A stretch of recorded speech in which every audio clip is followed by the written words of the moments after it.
नमस्कार मित्रांनो, मी एक अल्कोहोलिक आहे. माझं नाव नीरज आहे. केवळ हाय नीरज परमेश्वराची भाऊ. कृपा आहे. हाय. केवळ परमेश्वराची कृपा आहे. वंडरफुल चेन ऑफ स्पॉन्सरशिप आहे. तुम्हा सगळ्यांची मदत आहे. इंटरनॅशनल ए फेलोशिप आहे. त्याच्यामुळे मी आज दारूपासून दूर आहे. कोणत्याही प्रकारचा नशा नाही केलाय. आणि एक आनंदी जीवन जगण्याचा पूर्णतः प्रयत्न करत आहे. मित्रांनो, मी आता पूर्ण हे अनुभव ऐकत होतो की मद्यपाश, मग मी 2 3 क्वार्टर मग थांबत नव्हतो. हे सगळं माझ्या कानावरून जात होतं ना, तेव्हा मला हेच आठवत होतं की मी पण सेम का असं करत होतो. मित्रांनो, माझं ना एक अल्कोहोलिक्स अनोनिमस मध्ये यायच्या आधी असे कित्येक प्रयत्न झाले की मी ज्योतिषकडे गेलो आणि स्पिरिच्युअल गुरुजला युट्यूब वर बघितलं. दुसरा धर्म वगैरे घ्यायचा कधी डोक्यात आलं नाही. पण वेगवेगळे विचार नक्की यायचे की असं का होत आहे, की संध्याकाळ होत आणि मी दारू प्यायला का जात आहे. तर मी एकदम बेसिक पासून स्टार्ट नाही करणार की कशी माझी दारू स्टार्ट झाली, काय झालं. मी एकदम कट टू कट माझ्यासोबत काय झालं तेवढं सांगण्याचा प्रयत्न करतो. मी खूप लहान वयापासून दारू पित आहे. वयाच्या 12व्या वर्षी माझ्या हातात दारू आली. घरी पित होते, काही इश्यू नव्हता. आणि चोरून दारू पिणे हे माझा छंद होता लहानपणापासून. 12व्या वर्षी मी पहिल्यांदा विस्की काय असते हे टेस्ट केलं. त्यानंतर थोडं हायर सेकंडरी मध्ये गेलो, तर चोरून लपून शाळेतही दारू घेऊन गेलो आहे मी. शाळेतून बंक मारून दारू प्यायला गेलो आहे मी. मग हायर सेकंडरी मध्ये आल्यावर असं काय झालं की चमकीली दुनिया दिसायला लागली मला. ते पोरं, ते पोरी, त्यांचं वागणं, त्यांचं राहणं, त्यांचं कारमध्ये फिरणं, आणि मग त्यांचं ते संध्याकाळी जशी झाली तर मोठ्या मोठ्या बार्स मध्ये, क्लब्स मध्ये बसणं आणि ते व्हिडिओ पोस्ट करणं, हे सगळं खूप आकर्षण होतं मला या गोष्टीचं. कमिंग टू अल्कोहोलिक्स एनोनिमस मला हे कळलं की मी माझं आकर्षण जे आहे ते खूप लहान वयापासून होतं, जे आधीच सांगितलं मी की 12व्या वर्षीपासून मी दारू प्यायला लागलो. पण हे ऐकायला खूप अवघड जातं की 12 वर्ष कसं यार. तर मला खूप चांगल्याने आठवण आहे की मी माझ्या वडिलांसोबत एक पेंच म्हणून जंगल आहे तिथे गेलो होतो फिरायला. आणि तिथे जेव्हा ते लोक बसले होते, तेव्हा त्यांचा जो काही तिथे तो बसायचा जो जी पद्धत होती तिथे बसण्याचा त्यांचा जो तो असा एक ऍटिट्यूड होता, तो खूप आवडला होता मला. मी पोरं खेळत असताना मी त्यांच्या जवळ जाऊन जाऊन पप्पा कसं हे ते मुद्दामून करत होतो मी ते. कारण की मला तो सुगंध तिकडे आवडत होता, तो सिगरेट, तिकडे ती विस्की सुरू आहे, त्यांचं ते नॉनव्हेज येऊन राहिलेलं आहे, त्यांच्या बायका त्यांच्या बाजूला बसलेल्या आहे. ते आकर्षण मला खूप लहान वयापासून होतं. की अल्कोहोलिझम जेव्हा मी इथे ऐकलं अल्कोहोलिक्स अनोनिमस मध्ये, तेव्हा सगळ्यात आता मुख्य जो लक्षण आहे तो आकर्षण ज्याला म्हणतात तो होता. की मेंटल ऑब्सेशन ज्याला म्हणतात आपण, की हे ते ऑब्सेशन ते लहानपणापासूनच होतं. आणि मग वयात आल्यावर थोडस जे मला वाटते की माझं वय आलं होतं म्हणून, ऍक्च्युअल मध्ये ते वय नव्हतं माझं. माझ्या घरी ओपन माइंड लोक होते खूप. माझी आई प्राध्यापिका होती. दुर्दैवाने ती आता नाही आहे. माझ्या आईने मला एक दिवस दारू पिताना पकडलं. मी पिऊन आलो होतो आणि टाईट होतो. माझ्या आईला रुमॅटॉइड ऑर्थरायटिस होता. तिला हात पकडून वर घेऊन जात होतो मी. तर तिला तो स्मेल आला, नीरज तो दारू पिऊन आलाय म्हटलं. डोळे तिच्यासोबत मी मिळू नाही शकलो. त्यानंतर मला लाज वाटली. दुसऱ्या दिवशी मी नाही पिली. तिसऱ्या दिवशी मी नाही पिली. चौथ्या दिवशी वापस ती इतकी भयंकर क्रेविंग होती मला दारू प्यायची. कारण की रात्री बेरात्री येणं घरी, 3 3 2 2 वाजता आई वाट पाहत आहे, घरी बसली आहे, डोकं फोडून राहिलेली आहे की काय इतकं लेट फोन करत आहे, व्हिडिओ कॉल करत आहे. पण काही त्याचा नेम नाही. मग चौथ्या दिवशी इतकं घरी राहून सुद्धा वापस दारू प्यायची इच्छा झाली, की आपण नजरेत पडलो आईच्या, आपल्याला नाही व्यवस्थित वाटत आहे. एक साधारण जर पोरगा असता, त्यांनी त्याच्या आईला जर हे कळलं असतं की हा दारू पिऊन घरी आलेला आहे, तो लाजेनीच मरून जातो. शक्यतो ती फिलिंग माझ्यासोबतही झाली होती की मी लाजेनी, मला वाटलं की नाही पिली पाहिजे आपण. पण चौथ्या दिवशी असं काय झालं की मला वापस प्यावं लागलं. अल्कोहोलिक्स अनोनिमस मध्ये ऐकलं मी की अलर्जी आहे. पण कोणी म्हणतात की एक पॅक पिल्यावरती एलर्जी सुरू होते. कोणी म्हणतात की मेंटल ऑब्सेशन मुळे तू दारू प्यायला गेला. एक्झॅक्टली असं झालं ते माझ्यासोबत की अल्कोहोलिझम नावाची बिमारी माझ्यासोबत दडलेली आहे. की मेंटल ऑब्सेशन मुळे मी तिकडे गेलो वापस. 4 दिवसानंतर मी दारू पिली, फिजिकल एनर्जी मला सुरू झाली आणि मी वापस विसरलो की माझ्या घरी माझी आई राहते, घरी माझ्या बाबा राहतात, मोठा भाऊ राहतो, आजी राहते. आणि मी रात्री बेरात्री असं दारू पिऊन घरी जाणं हे बरोबर नाही, उचित नाही. पण हे वारंवार का घडत होतं? बिमारी, हे जे म्हणतात की अल्कोहोलिझम हा डिसीज आहे, बिमारी आहे, हे मान्य मला अल्कोहोलिक्स अनोनिमस मध्ये आल्यावर खूप लवकर मान्य झालं. कारण की माझं एकदम ताजं ताजं सुरू होतं. कारण की मी ज्या वयात आलो, आय वॉज जस्ट 21.5. आणि तेव्हा मी बघितलं की साले हे तर 25 ते 30 वर्ष दारू पिऊन आलेले आहे, दुनियेचा पूर्ण मजा घेऊन आले आहे. यांनी डान्स बार बघितले, यांनी यार सगळं म्हणजे प्रॉपर्टीचे कमी जास्त उद्योग केले, हे केलं, मी तर काहीच नाही केलं असं मला वाटत होतं. याचा एक तिसरा भाग आहे, म्हणतात की स्पिरिच्युअल बँकरप्सी. ते काय नैतिकतेचं अधपतन म्हणतात इथे. हे मान्य नव्हतं मला. मी नाही केलं एवढं यांच्यासारखं. मी नाही मारलं बायकोला. बायकोच नाही मारणार कसं? हा, पण गर्लफ्रेंड होती मला. मला आठवतंय की मी एकदा माझ्या गर्लफ्रेंड सोबत, तिला मी कुठे डेट वर घेऊन चाललो, तरी काही असं झालं होतं. स्मोकिंग करायच्या बहाण्याने मी गाडीतून उतरलो आणि आतमध्ये गेलो. माझा मित्र एका बार मध्ये बसलो होता आणि ती माझी गर्लफ्रेंड कार मध्ये बसली होती. मी पॅक मारून वापस आलो. म्हणजे काय वाटलं असेल, ती सरळ साधी पोरगी, म्हणजे जिला दुनियेत फक्त एकच माहितीये की नीरज नावाचा एक पोरगा आपल्यासोबत आहे, की ज्याला दुनिया थोडीशी माहिती आहे. बस तिची एवढीच दुनिया होती. तर तेव्हा जेव्हा हे घडलं, आज कळतं की ती किती मोठी स्पिरिच्युअल बँकरप्सी होती माझी. की एखाद्या पोरीला जी वयात आहे तिला मी बाहेर ठेवलं यार. ती कार मध्ये बसलेली आहे, काही कमी जास्त वाईट झालं असतं, ती फोन करून राहिलेली आहे. आणि असं एकदा नाही, तसं कित्येकदा झालं आहे. सो असं जरुरी नाहीये की नैतिकतेचं जे अधपतन आहे ते माझ्या फक्त परिवारमध्येच झालेलं आहे. ती तर माझ्या परिवारातली नव्हती, ती बाह्य होती, माझ्या खूप जवळची होती, माझं चांगलं रिलेशन होतं तिच्यासोबत. पण तरी असं का तिच्यासोबत मी वागलो ना. आज बघू आपण, आता इकडे बघतो मी, जेव्हा माझ्या मित्रांना बघतो किंवा जस्ट ज्यांचं लग्न झालेलं आहे, ते किती केअरिंग नेचरचे राहतात, त्यांना किती प्रेम असतं, किती प्रेमळ स्वभावाने वागतात ते. कित्येक लोक दाखवून प्रेम करतात, ठीक आहे. साला आपल्याला दाखवणंही जमलं नाही किंवा मी नाटकही करू शकलो नाही. ऑब्सेशन एलर्जी इतकी स्ट्रॉंग होती की मी विसरून गेलो होतो की आपल्याला प्रेम करणारे लोक आहे बाबा. की दिस is how alcoholism tricks you.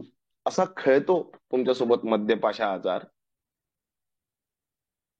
आणि त्यालाच पूर्णतः कारणीभूत जर कोणी आहे, तर तो माझा कॅरेक्टरच आहे. मला तर मान्य असते की मी चांगला व्यक्ती आहे, की मी व्यवस्थित आहे, शिक्षण पूर्ण करत आहे, एस्पायरिंग पोरगा आहे, घरच्यांना नाव चांगलं करायचा प्रयत्न आहे माझा, त्यांच्या समोर की माझी पण काही इमेज राहिली पाहिजे असं वाटायचं मला. असं नव्हतं की नाही वाटायचं.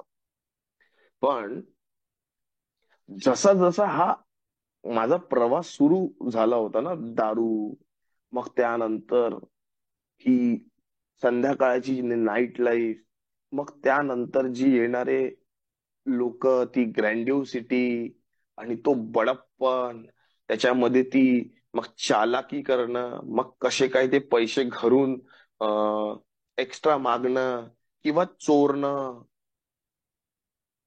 20 रुपयाच्या कामाला 200 रुपये मागणं, 200च्या कामाला 20,000 रुपये मागणं. हे स्पिरिच्युअल बँकरप्सीचे माझे सगळे असे अनुभव तयार होत होते.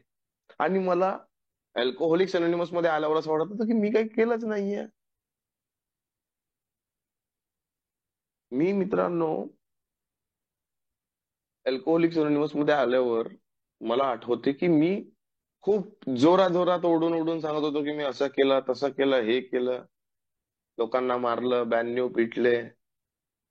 आणि पण त्याहून त्याच्यातही माझा एक हे होता यार साला, की यार आपल्याला दाखवायचं की मी यांच्यापेक्षा जबरदस्त आहे म्हणून.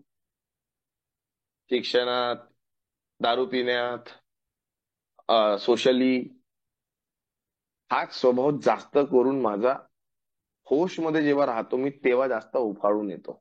दारू पिऊन तर सगळेच करतात यार, पण होशमध्ये असं करतो म्हणजे काय आहे.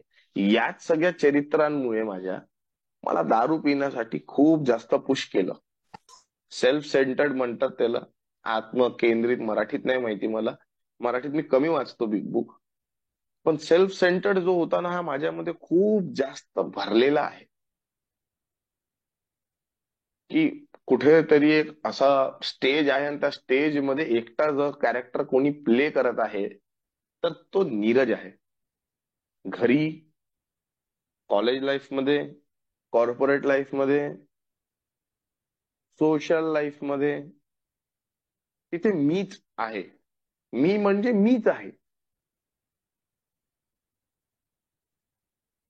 हे सगळं सुरू असताना मित्रांनो, माझ्या जीवनात वेगवेगळ्या प्रकारचे नशे पण आले मग. कारण की दारूनी पोट नव्हतं भरत माझं. मी सांगाल, मला बिलकुल इंटरेस्ट नाहीये याच्यामध्ये सांगण्यात की मी किती पित होतो. Because that is not point. तो पॉइंटच नाहीये की मी बंपर पित होतो का 2 बंपर पित होतो. तो पॉइंटच नाहीये. पॉइंट हा आहे की दारू, मी आता मला असं करून टाकलं होतं की दारूचा नशा नाही होत आहे, आता वेगळा नशा घ्या कोणता तरी. दुसरा नशा केल्यावरती वापस दारूच प्या, बूस्ट करायसाठी. अल्कोहोलिझम जे आहे मित्रांनो, हे माझ्यासारख्या व्यक्तीला, जो एकटेपणात राहण्याची, 1000 लोकांमध्ये मी एकटा आहे असं वाटून घेण्याची ज्याच्यामध्ये जी पात्रता असते, तो मी आहे. इतके लोक आहे आजूबाजूला, तरी मला एकटं का वाटत आहे. त्यासाठी म्हणून मी नशा केलाय नेहमी, की मला असं वाटलं पाहिजे की मी व्यवस्थित आहे, मी स्ट्रॉंग आहे, आय एम ऑल गुड.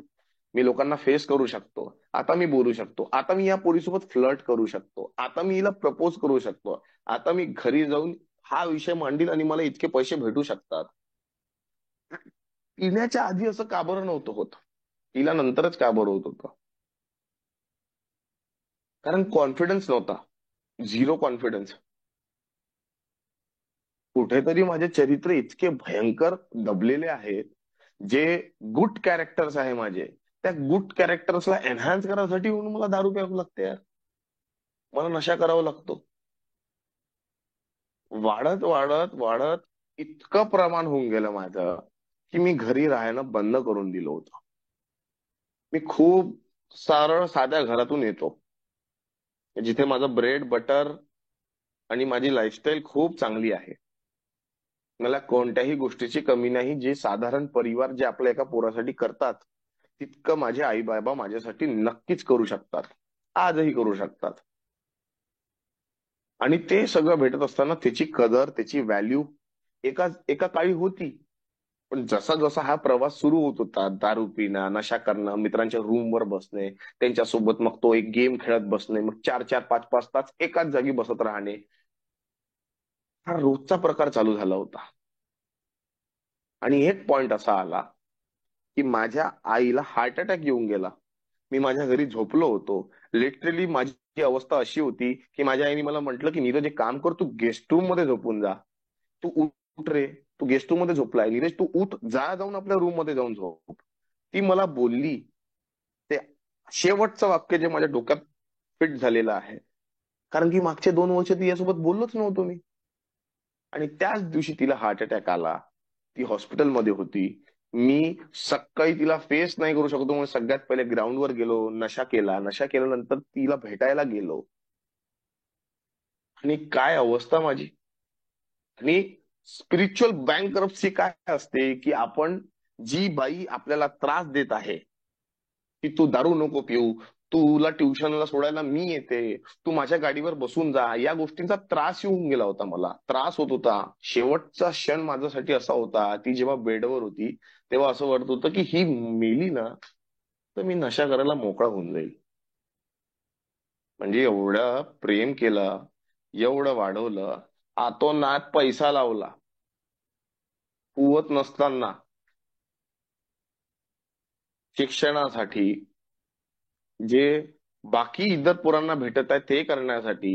ज्या आईने एवढं सगळं काही केलं माझ्यासाठी, एवढ्यांदा ऍक्सिडेंट होऊन आल्यावर मला कुशीत तिने घेतलं, तरी मी हे विचार ठेवत आहे तिच्यासाठी की ही जर मेली तर मी बरा होऊन जाईल. अल्कोहोलिक्स अनोनिमस खूप जास्त ओपन माइंड होण्याचा प्रोग्राम आहे आपल्या स्पॉन्सर समोर. मी तुमच्या समोर हे का बोलू शकत आहे, कारण की हे सगळं मी माझ्या माझ्या शेअरिंग मध्ये आधी बोलून चुकलेलो आहे. धाडस मला लागत होतं पहिले हे सगळं बोलायला. पण आज मी बोलू शकतो की हे मी केलं. आणि मी असाच प्रवृत्तीचा माणूस आहे. जो माझ्या मधात येईल तो मला नकोसा वाटतो मग. तो नाही राहिलेला या जगात तरी चालेल मग. कारण माझा नशा महत्वाचा आहे भाऊ. That is more important. Emotion, feelings, लोक, परिवार हे सगळं सेकंडरी आहे. प्रायमरी नशा आहे. जर एवढं सगळं होऊन जर मला मान्य होत नसेल की मी एक बेवडा आहे, किंवा मी एक नशेबाज आहे, मी एक अल्कोहोलिक आहे, तर आपल्या बिग बुक मध्ये खूप चांगली ओळ लिहिली आहे की आम्ही जन्मजात बैमान आहे. तर त्यातलाच मी एक आहे.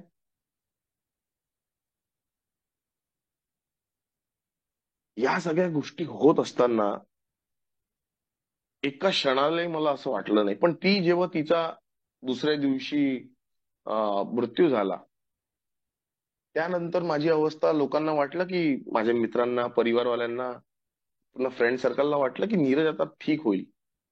6 महिन्याच्या कालावधीत मी एवढा नशा करून टाकला, एवढी दारू पिऊन टाकली की झगडे, भांडणं हे सगळं सुरू होऊन गेले. आणि लिटरली मी वापस माझ्या कॉलेजला गेलो, सेम रुटीन स्टार्ट होऊन गेलं. तुफान दारू, गर्लफ्रेंड सोडून गेली, तुफान दारू, तुफान नशा. लॉकडाऊन लागला, लॉकडाऊन मध्ये मारा पिट्या, हे ते झगडे भांडण आणि हॅल्युसिनेशन्स. शेवटची स्टेज पागलपणाची. मग पागलपण आला. पागलपण इतकं भयंकर आलं की लोकांना मारायला धावणे, स्वतःला डोकं आपटणे की देवा उचलून टाक, मारून टाक. म्हणजे पागलपणाची अवस्था जर 21व्या वर्षी दिसून राहिली, तर त्या बापावर काय बीतत असेल रे. त्या बापाला काय वाटत असेल की याला पैदा करून सगळ्यात मोठी चुकी केली, याला निपजलं नसताना तर बरं झालं असतं. हे शब्द आहे माझ्या वडिलांचे.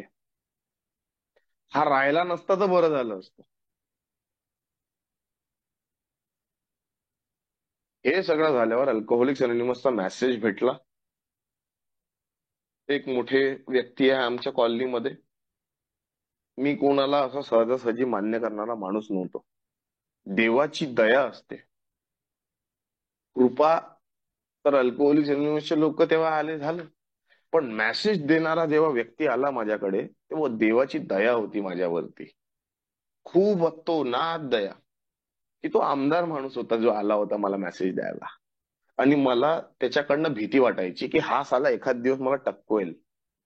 कारण मी कधी मुजुरी करतो कोणाशी, याच्या पोरांची वगैरे घाबरत नाही मी. काही बोलून टाकतो यांना, काही कमी जास्त नाही करू शकत हे माझं. पण जेव्हा ते हॅल्युसिनेशन्स वगैरे सुरू होते, लोकांना मारणं धावणं हे सुरू होतं, तेव्हा हे त्याला जेव्हा कळलं, तेव्हा तो खूप नम्रपणे माझ्या घरी आला होता आणि तो म्हणे की काय करायचंय तुला आता. मी बोललो, काका तुम्ही जे बोलाल मी ते करेल. अल्कोहोलिक्स अनोनिमस मध्ये ऑनलाईन मीटिंगला जोडलो, 7-8 दिवस झाले, वेगवेगळे अनुभव ऐकले, मद्यपान आजार ऐकला, स्वीकार केलं की येस, सेम आहे मी असा, काही डिफरन्स नाहीये. आणि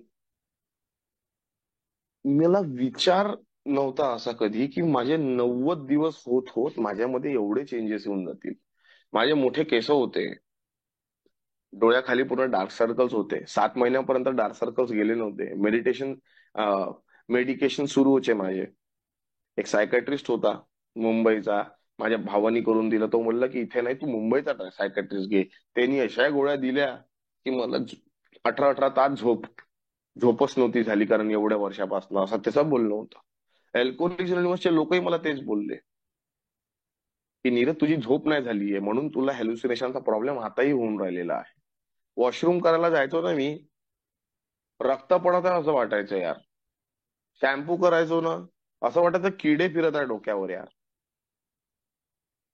हे सगळ्या गोष्टी इतक्या प्रमाणात माझ्यासोबत सुरू होत्या की अल्कोहोलिझम हे असतं की एखादा डुबलेला व्यक्ती हा असतो. डुबलेला व्यक्ती फक्त पैशानीच तुटलेला नाही राहू शकत नेहमी. त्याची बायको घर सोडून गेलेली आहे, घरबार सोडून गेलेले आहे, असंच नेहमी नाही राहू शकत. एक नीरज सारखाही व्यक्ती राहू शकतो, ज्याच्याकडे घर आहे, ज्याच्याकडे भाऊ आहे, बाप आहे,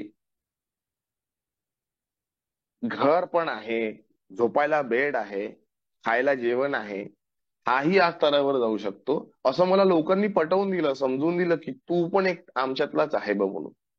काही बिग बुकच्या 2-3 लाईनी होत्या, त्यांनी मला सांगितलं की काही वेळ असा होईल की अशा अशा प्रकारचे पण लोक अल्कोहोलिक्स अनोनिमस मध्ये येतील.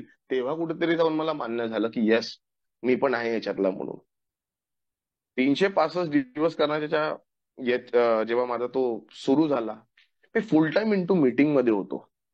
Meeting meeting meeting, 3 time meeting, 2 वेळा घरी जेवण, काही काम नाही करणे, फुल टाइम अल्कोहोलिक्स अनोनिमसच्या फेलोशिप मध्ये राहणे. त्याच्याने मी सोबर झालो मित्रांनो. ज्याला म्हणतो की मी दारूपासून दूर झालो, नशेपासून दूर झालो. आणि ही नॉर्मल आणि नॅचरल प्रोसेस आहे की जी सगळ्या अल्कोहोलिक्स अनोनिमसच्या मेंबरांसोबत होते, ती माझ्यासोबत झाली. पण त्यानंतर 1 वर्ष 1 वर्ष 1.5 वर्ष झाल्यानंतर मला वापस नशा करायचा किंवा दारू प्यायची, नशा तर मी नाही करू शकत, खूप भयंकर फाटली आहे माझी नशामुळे. म्हणजे माझ्या डोक्याचे तार तुटून गेले आहे ना, म्हणून मला मी नशा करूच नाही शकत आता, हे निश्चित आहे. पण दारूने तर इतका त्रास नाही दिला मला. असं हा अल्कोहोलिझमचा एक पार्ट आहे की मान्य न करू देणारी बिमारी. हे मला मान्यच होत नव्हतं. हे का बरं होत होतं? कारण की मी अल्कोहोलिक्स अनोनिमस मध्ये हा जो प्रोग्राम दिलेला आहे, 12 स्टेप रिकव्हरी प्रोग्राम, याच्याकडे फारसं लक्ष दिलं नाही किंवा या गोष्टीची तितकी हॅमरिंग मला झाली नाही की हे करणे आवश्यक आहे. हेच सोडून मी नेहमी ते 12 स्टेप सोडले, गृहीत धरले की ये स्टेप सुझाव के तौर पर दिए गए हैं. पण त्याआधी जे हाऊ इट वर्क्स मध्ये जे सांगतात, 2 पानं वाचून त्याच्यानंतर जे 12 स्टेप्स दिलेले आहे, मी फार काही डिटेल बिग बुक बद्दल बोलणार नाही. पण जे दिलेलं आहे ते मी वाचत नाही, पण सुझाव के तौर पर याला मी खूप जास्त हायलाइट करून ठेवतो.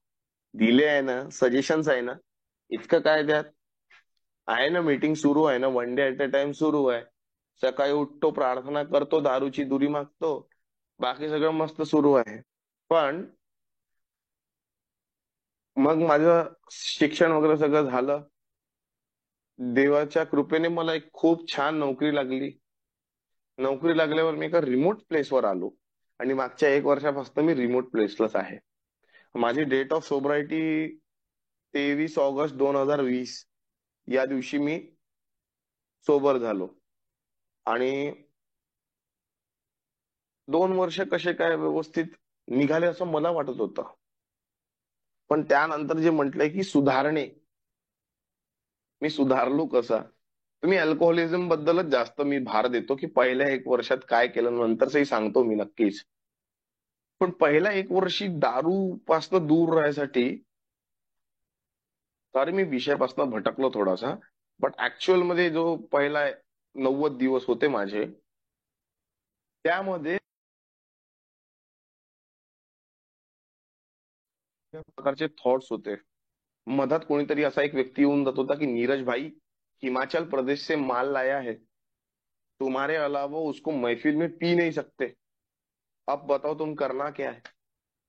म्हणजे एवढे चॅलेंजेस होते. कोणीतरी एक फोन करून द्यायचा की आज हे आणलंय, आज ते आणलंय, तू ये. लोकांना काहीच नाही माहिती की याच्या सोसायटीमध्ये काय झालेलं आहे, यांनी काय करून ठेवलेलं आहे. माझ्यासोबत मला खूप जास्त फोकस्ड राहायचं होतं, इमानदार राहायचं होतं, बेईमानी नव्हती करायची. तो काळ असा होता ना माझ्यासाठी स्टार्टिंगचा, की असं वाटलं होतं की यार नीरज अब पी लेगा ना तो पागल हो जाएंगे करके. One day at A time, आजच्या दिवस नको पिऊ नीरज, मीटिंग कर. करत होतो, फुल टाइम मीटिंग करत होतो. पण असं रात्री काहीतरी होऊन जात होतं 2:30-3 वाजता की क्रेविंग व्हायची, हात थरथर कापत होते. एक नागपुरात एक मेंबर आहे, त्यांचं नाव सांगतो मी, अशोक डी आहे त्यांचं नाव. मी त्या माणसाकडे रात्री 2-2 वाजता जाऊन बसलो की मला सांगा तुम्ही करायचं काय आहे. मी रडत रडत त्यांच्याशी बोलत राहायचो की मला एक तर नशा करू द्या, किंवा मला इथून, हे काय आहे तुमचं, 1 तास मीटिंग करता आणि त्याच्यामध्ये तुम्ही एक्सपेक्ट करता की मी फुल टाइम दारूपासून दूर राहू, नशा नाही करू. असं बोलायचो मी, काही काही वेगळं वेगळं बोलायचो त्यांना मी. खूप मेंबर्सना मी शिव्या दिल्या आहे. पण सगळ्यांनी मला घेऊन चाललंय. सगळे बोलायचे नीरज यार तू ऍसेट आहे रे अल्कोहोलिक्स अनोनिमसची, अरे तू जान आहे अल्कोहोलिक्स अनोनिमस साठी. त्याला खोटं बोलायचे काही काही लोक तर. पण ते बरं वाटायचं. खूप आधार भेटायचा मला. अल्कोहोलिक्स अनोनिमसच्या फेलोशिप जी आहे त्यांनी मला खूप साथ दिली. पण माझे काही प्रयत्न होते जे मला करायचे होते, ते अल्कोहोलिक्स अनोनिमसचे मेंबर त्यांचे प्रयत्न तर खूप करत होते. पण मला सोबर राहण्यासाठी मला पण प्रयत्न करावे लागत होते. घरी काही पण बोलत होते. वडील सकाळी उठल्यावर सगळ्यात पहिले शिव्याच द्यायचे. काय करून ठेवलं, त्यांच्यासोबत जावं लागतं, बेवडांसोबत बसावं लागून राहिलं, तुझ्यामुळे हे दिवस आले आमचे, की अशा लोकांसोबत ज्यांना मी बघतही नव्हतो तू त्यांच्यासोबत बसून राहिला. हे माझ्या वडिलांचे विचार होते अल्कोहोलिक्स अनोनिमस साठी. त्यांना विश्वास नव्हता, हाला हा काय हलकट माणूस आहे एक नंबरचा, आता 10 दिवस चांगला राहील, 15व्या दिवशी दारू पिणार हा. हे चॅलेंजेस होते. भाऊ नजरा नव्हता मिळवू शकत लोकांसोबत. पण कंटिन्युअस माझा प्रवास सुरू होता एचा. 90 डेज नंतर त्यांनी माझ्या मध्ये बदल बघितला, माझ्या वडिलांनी, माझ्या भाऊनी, की हा नीरज कंटिन्यू मिटिंगला जातो, याला सकाळी लोक आता घ्यायला नाही येत आहे, हा स्वतः गाडी काढतो, निघतो, 2 लोकांना गाडीवर बसतो, घेऊन जातोय, काहीतरी बदल आहे. आणि याची मग ही एक लाईफस्टाईल बनून गेली होती माझी. असं करत माझे पेपर होते, खूप सारे बॅक होते. 33 पेपर बॅक्स होते इंजिनिअरिंगचे. अल्कोहोलिक्स अनोनिमस मध्ये आल्यावर सगळे पेपर निघाले यार माझे. 33 पेपर इंजिनिअरिंगचे. 33 पेपर निघणं म्हणजे हे एखाद्या इंजिनिअरसाठी खूपच चमत्कार घडल्यासारखं असतं. माझे पेपर निघाले, 1 वर्ष पूर्ण झाला. आणि त्या दिवशी माझ्या वडिलांना ते वाटलं की माझ्या पोरांनी काहीतरी केलं, तू काहीतरी गड नाही पण काहीतरी जिंकला तू आज. त्यावेळेस 2 लोकांनी मेडल घेतले होते, एक नीरज चोपडा आणि दुसरं नीरज डब्ल्यू. त्यांनी भारतासाठी घेतला होता आणि मी माझ्या घरच्यासाठी घेतला होता. 1 वर्षानंतरच तुरंतच माझा एक इंटरव्ह्यू झाला. फॅब्युलस इंटरव्ह्यू गेला, मी सिलेक्ट झालो, मला नोकरी लागली. नोकरी लागल्यानंतर मी एका रिमोट प्लेसवर आलो.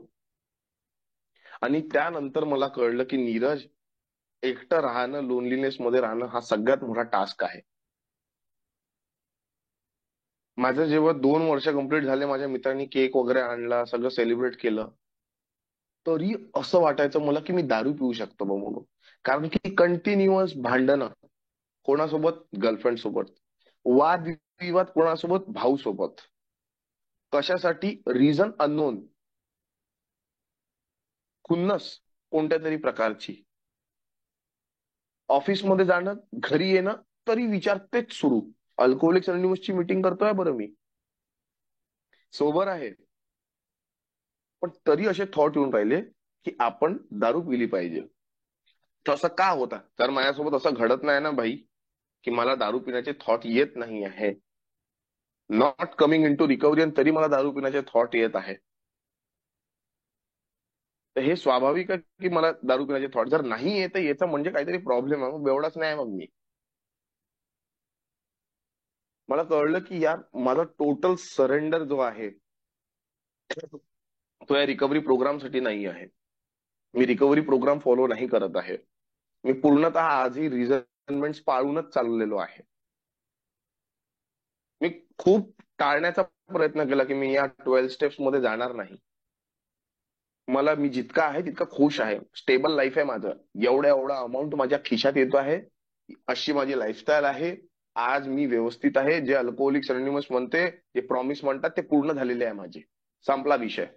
पण त्यात माझे आडे येतो ते माझे कॅरेक्टर डिफेक्ट्स, माझं रिझेंटमेंट, माझा अँगर, माझा सेल्फ पिटी, माझं सेल्फ डिल्युजन, मग त्याच्यानंतर वेगवेगळ्या प्रकारचे कॅरेक्टर डिफेक्ट, सेक्शुअल डिझायर्स.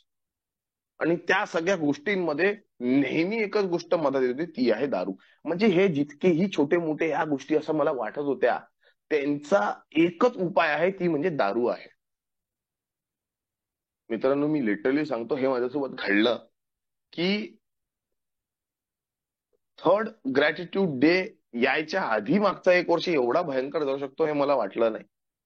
पण त्याची सुधारणा कशी होऊ शकते ती फक्त आणि फक्त अल्कोहोलिक्स अनोनिमसच्या 12 स्टेप प्रोग्राम होऊ शकते, हे मला कळलं. कारण की मी फक्त मीटिंग केल्या, मस्त होतं माझं जीवन. फेलोशिप मध्ये होतं, मस्त होतं माझं जीवन. जसं मी एका रिमोट प्लेस मध्ये राहायला आलो, एकटा राहिलो, फेलोशिप नाही, मीटिंग नाही, continuous contact with A fellow members नाही, त्याच्यामुळे पोकळी निर्माण झाली. पोकळी निर्माण झाली आणि ऑटोमॅटिक माझे जे विचार आहे ते दारूकडे कसे जाऊ शकतात हे सुरू होऊन गेले होते. मी एक स्पॉन्सर घेतला. त्या स्पॉन्सर असा घेतला की ज्याचा एक स्पॉन्सर आहे, ज्याने 12 स्टेप रिकव्हरी प्रोग्रामवर काम केलेलं आहे, आणि मला तेच करायचं होतं. मित्रांनो, ती प्रोसेस जेव्हापासून माझ्या लाईफमध्ये सुरू झाली, टोटल सरेंडर ज्याला म्हणतो, की मी आजच्या दिवस माझ्या थॉट्सला थांबविल, त्याला वळण देईल, त्याचा डायव्हर्जन देईल अल्कोहोलिक्स अनोनिमसच्या थ्रू. त्याचं कसं? मी मित्रांनो, माझा सकाळचा रुटीन जो आहे आज, मी सकाळी उठल्यावर बेडला पाय टाकायच्या आधी बेडवरच माझी फर्स्ट प्रेयर असते, सेरेनिटी प्रेयर. मग थर्ड स्टेप प्रेयर घेतो, मग 7 स्टेप प्रेयर घेतो, मग खाली उतरतो, वॉशरूम झालं, सगळं काही झाल्यावर मी चहा पिताना किंवा काही असताना, जर मला वेळ राहिला त्यावेळेस 24/7, हा आपला ग्रंथ नाही आहे पण दैनिक चिंतन, ऍज बिल सीज इट, बिलच्या नजरेतून एक एक पान, जबरदस्तीचं नाही, प्रेशराईज नाही करू, हा माझा रुटीन आहे, लाईफस्टाईल आहे, हे वाचतो. हे वाचल्यानंतर जसं आंघोळीला गेलो, आलं, 4 मिनिटाचं एक मेडिटेशन, 1 मिनिट पूर्णतः प्रेयर, की देवा आजच्या दिवस चालवून घे फक्त. आजचा दिवस आहे, 1 moment at a time, 1 day at a time. याच स्लोगनमुळे बरोबर माझी गाडी चालते. रात्री आलं की सकाळी जी प्रेयर करतो त्याच्यामध्ये प्रेयर अँड मेडिटेशन जे म्हणतात ते सकाळी करतो. माझी जी लिस्ट आहे, मी I am doing my 4 step third time, तिसऱ्यांदा करत आहे मी. रोज 2 पानं 3 पानं आता माझे लिहिणं सुरू आहे. मी लिहिलं आहे, याच्या आधी माझं झालेलं आहे, पण मी तिसऱ्यांदा करत आहे आता. आणि जे काही रात्री अमेंड्स करायचे आहे मला, ते रात्री करतो. जे आधी केलेले आहे, त्या चुका आहे, घडलेल्या चुका आहे, आज दिवसभरात झालेले रिझनमेंट्स आहे, 10 स्टेप इन्व्हेंटरी आहे, एक लिफलेटच आहे. खूप साधन आहे मित्रांनो अल्कोहोलिक्स अनोनिमसचे. प्ले स्टोअरवर वेगवेगळ्या प्रकारचे ऍप्स आहे, इन्व्हेंटरीजच्या बुक्स आहे. हे सगळं काही मी करतो.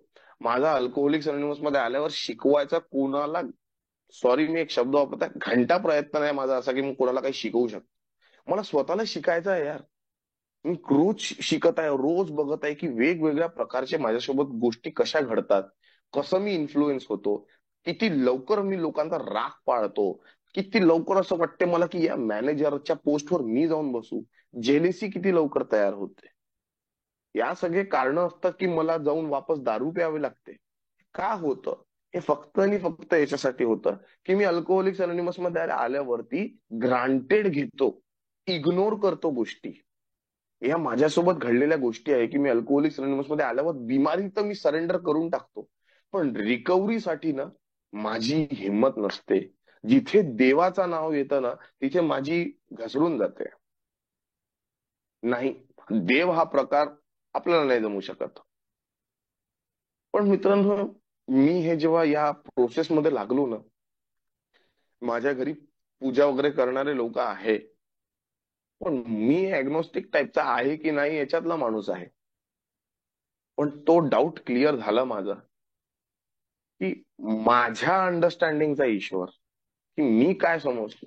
माझ्यासाठी एक अदृश्य शक्ती आहे जी माझा ईश्वर आहे, ती निराकार आहे, आणि जी मला गाईड करत आहे थ्रू मेडिटेशन, थ्रू अल्कोहोलिक्स अनोनिमसच्या मेंबर्स, थ्रू माझ्या ऑफिसच्या मेंबर्स, आणि असे समोर जे कोणी लोक येत आहेत जे गायडन्स होत आहे मला. आणि याचा याचा अनुभव जो आहे मित्रांनो तो शब्दात नाही सांगू शकत मी. याची अनुभूतीच होऊ शकते जेव्हा मी या कार्यक्रमावर काम करतो. मी फारसं मला असं काही वाटत नाही की मी काहीतरी जगापेक्षा वेगळं करत आहे. 1935 मध्ये जे लोक तेव्हा जे करत होते तेच सिंपल प्रोसेस मला आता करायची आहे. काही त्याच्यामध्ये नवीन नाही आहे. हाच प्रोग्राम आहे अल्कोहोलिक्स अनोनिमसचा. तो मला फॉलो करायचा आहे. रिगरस ऑनेस्टी म्हणतात. काय ऑनेस्टीनी खरंच मी करत आहे का आज? माझा 1 वर्ष, मला आता 3 वर्ष 2 दिवसात पूर्ण होतील. पण मी मागच्या 1 वर्षापासून प्रोसेसमध्ये आहे रिकव्हरीच्या. याच्या आधी 2 वर्ष फुल ड्राय ड्रंक. तेच सुरू, तेच हरकत आहे, झगडे भांडण, कोणालाही काही बोलून देणं. आज विचार पडतो, याला बोलू की नाही बोलू. 2 मिनिटं स्टॉप घेतो. रेस्टलेस राहणं बंद झालं आहे. आणि रेस्टलेस आजच्या दिवशी झालोय तरी त्याच्यावर उपाय आहे. कन्फ्यूज माइंड नाही आहे माझा आज. नोकरी करायची आहे तर नोकरीच करायची आहे. बिझनेसचा माइंडसेट घेऊन चालत नाहीये दुसरा मी. एवढा अमाऊंट येत आहे तर ही याचा एक्सपेंडिचर एवढं झालंच पाहिजे, असं सुरू आहे आज माझं लाईफस्टाईल. कन्फ्युजन नाहीये याच्यामध्ये. फुकटचे खर्च नाही सुरू आहे माझे. विचारपूर्वक खर्च सुरू आहे माझे. नाहीतर ग्रँडिओसिटी मध्ये नुसते खर्चच करत होतो मी मागच्या 1 वर्षी. आज अशी लाईफस्टाईल नाही आहे, कारण की मी माझ्या लाईफस्टाईलमुळे त्रस्त आहे, माझ्या विचारांमुळे त्रस्त आहे, माझ्या एकटेपणामुळे त्रस्त आहे. याचा सगळ्यांचा जो एक मला एक जो सार भेटला आहे तो आहे अल्कोहोलिक्स अनोनिमसचं लिटरेचर. अल्कोहोलिक्स अनोनिमसची फेलोशिप जी 12 स्टेप रिकव्हरीवर काम करत आहे. 12व्या कदमवर रोज 2 लोकांशी, नवीन लोकांशी मी फोनवर बोलतो, कारण की त्यांच्याशी बोलतो मला ऑटोमॅटिक स्ट्रेंथ भेटत आहे. मी काय करत आहे मला याच्यावर जास्त फोकस आहे यार. माझा ग्रुपचा मेंबर काय करत आहे माझा बिलकुल फोकस नाही त्याच्यावरती. भाई, मी अल्कोहोलिक्स अनोनिमस मध्ये लाईफ बनवायला आलो आहे, गॉसिपिंग करायला नाही आलो आहे, किंवा कोणत्याही प्रकारचे टिंगल टवाळका करायला नाही आलो आहे. मला माझ्या आई वडिलांनी जे लाईफस्टाईल दिलं आहे तेवढं मला तरी सांभाळून ठेवायचं आहे. असं नाही आहे की मी रिकाम टवळ्यासारखा बसलोच आहे बघ उठून. माझ्यासोबत घडलं ते, मी 1.5 वर्ष रिकाम टवळ्यासारखा बसलो राहिलो. स्पार्क तयार होतो जेव्हा अल्कोहोलिक्स अनोनिमसचे मेंबर जेव्हा बोलतात ना, when they speak about recovery. मला जेव्हा अल्कोहोलिक्स अनोनिमसचे मेंबर असे सांगत, स्पार्क तयार व्हायचा की येस यार, मी काहीतरी केलं पाहिजे, मी वाचलं पाहिजे, मी शिक्षित आहे, मी काय करत आहे या सगळ्या गोष्टी. मी त्या गोष्टींचं समर्थन करत होतो ज्या गोष्टींचं समर्थन मी नाही केलं पाहिजे. मला अशा फेलोशिपमध्ये राहणं एवढं आवडत होतं की जिथे नुसतं आणि नुसतं गॉसिपिंग, जेवण खावण हेच सुरू आहे. पण मला अशा फेलोशिपचा राग येत होता की ज्या फेलोशिपमध्ये रिकव्हरीच्या गोष्टी सुरू होत्या आणि ते काहीतरी चांगलं बोलत आहे. हे का होतं? कारण की तोच माझा कॅरेक्टर आहे. मला त्या कॅरेक्टर मधून निघायचं आहे. नोकरी सोडायचे 3 वेळा थॉट्स आले मला. स्पॉन्सरने नाही म्हटलं. पण माझ्या वडिलांचा एवढा विश्वास बसला अल्कोहोलिक्स अनोनिमसवर की नीरज, तुला जे ते लोक म्हणतात तू तेच कर. बिकॉज तेच लोक तुला बरोबर डायरेक्ट करू शकतात. सुधारणा माझ्यामध्ये जी आली आहे मित्रांनो, ती एकच आली आहे की मला अल्कोहोलिक्स अनोनिमसचे विचार पटायला लागलेले आहे. हीच मी मानतो की ही माझ्यातली सुधारणा आहे. की मला हे जमून राहिलंय की मी यांचं ऐकू शकत आहे, की हे जे लिटरेचर सांगत आहे ते खरं आहे, ते खोटं नाही आहे. मी शंका उपस्थित नाही करत आहे आज की त्याच्यामध्ये जे लिहिलेलं आहे ते देवानी थोडी लिहिलंय, माणसानीच तर लिहिलंय. तो विचार नाही येत आहे.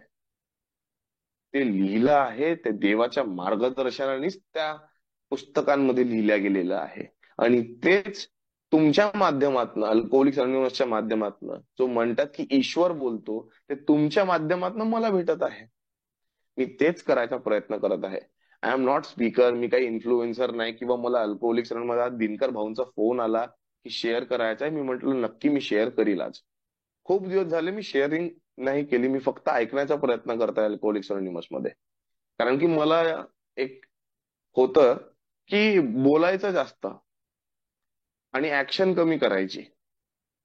हे माझं लाईफस्टाईल अल्कोहोलिक्स अनोनिमस मध्ये पहिल्या एका वर्षी होतं. दुसऱ्या वर्षी थोडं कमी झालं. आणि तिसऱ्या वर्षी मला वाटत आहे की फार कमी झालं यार. आता मला मला ऐकण्याची क्षमता बऱ्यापैकी वाढलेली आहे. आणि मला अजून वाढवायची आहे. कारण इथे जे शब्द बोलले जातात ना मित्रांनो, एक शब्द, एका शब्दाने मला नोकरी लावली. एका शब्दाने मला माझ्या घरच्यांसोबत व्यवस्थित वागायला लावलं. एका शब्दाने मला रिकव्हरी प्रोग्राम मध्ये आणलं. एका शब्दाने मला माझ्या ऑफिसमध्ये कसं राहायला पाहिजे हे सांगितलं. अल्कोहोलिक्स अनोनिमसचे शब्द खूप महत्वाचे. मी खूप जास्त इन्फ्लुएन्स जर कोणत्या मोटिवेशनचा आहे लाईफमध्ये, मी खूप युट्यूब बघितलं आहे, वेगवेगळ्या चॅनल्सला मी सबस्क्राईब केलं आहे, बघतो, हे ते करतो. सगळ्यात मोठं मोटिवेशन मला अल्कोहोलिक्स अनोनिमस मध्ये भेटू शकतं की तो जो माणूस ज्या परिस्थितीत आला, उभारला, रिकव्हरी केली, रिकव्हरीवर काम करतो आहे आणि आज एक आनंदी जीवन जगतो आहे, ते माझ्यासाठी मोटिवेशन राहू शकतं. इन्फ्लुएन्सर बाकीचे हे, आता मी एका पहिल्या शेअरिंग मध्ये ऐकलं होतं की अ, या संस्थेत जॉईन झालो, त्या संस्थेत जॉईन झालो. ते बोलतात खूप छान, but that is not applicable for me. मला अल्कोहोलिक्स अनोनिमसच अप्लिकेबल होते. मित्रांनो, जे काही मला समजलं मी बोलण्याचा प्रयत्न केला. मी स्पीकर नाही आहे. थँक्यू सो मच की तुम्ही मला बोलण्याची संधी दिली. मला खूप चांगलं वाटत आहे. Thank you, thank you so much.